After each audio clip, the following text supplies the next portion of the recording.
Hello everybody, my name is Anna Carolina Peñaloza and I'm an academic writing teacher and editorial assistant at the Universidad Pedagógica y Tecnológica de Colombia.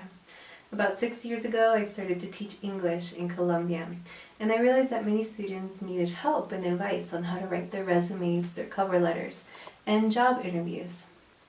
And I became very interested in how this particularly affected women. So if you look at the data out there on the gender pay gap and on gender and employment, you'll see that even though women comprise 50% of the population, we are still highly underrepresented in many sectors like the business sector, government, and in academia as well. And especially in those high-ranking positions. For this study, I worked with 17 undergraduate students.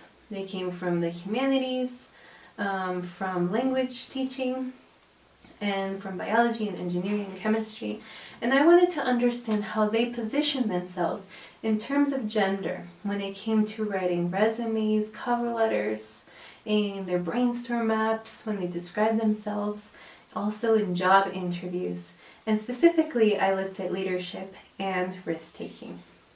Now, for leadership, we understand that, or we can see that women are still underrepresented in terms of leadership, and they are seen as being risk averse or as not taking risks. Now, my students did mention themselves as being leaders, and I could see that in the classroom and when they took on new tasks and activities.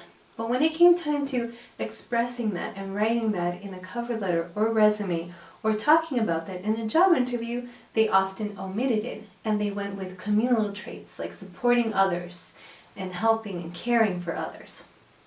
Now, this isn't necessarily a bad thing when it comes to leadership, but the data shows that communal traits can actually be detrimental when it comes time to picking a leader.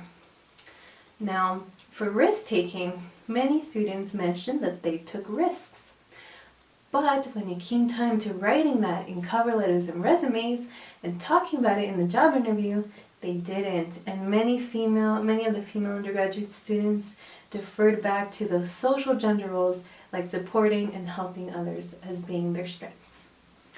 Now, if you are a woman entering the workplace, you just graduated university, I want to invite you to use this language. Establish yourself as a leader, talk about it in the interview, and being a risk taker as well. Because risk taking really is associated with decision making as well, planning and organizing. So I want to invite you to use this language and to highlight your individual responsibilities in research groups as well by using pronouns like I created and I organized.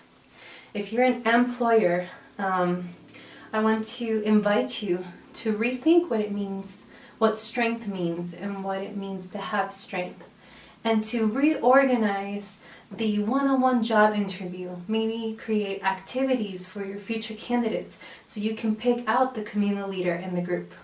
And finally, for all language teachers or future language teachers and researchers in this field, I invite you to keep researching in this field. It's fascinating to use material that really redefines social gender roles and looks at intersectionality as well, and to provide students with the space to question these social gender roles.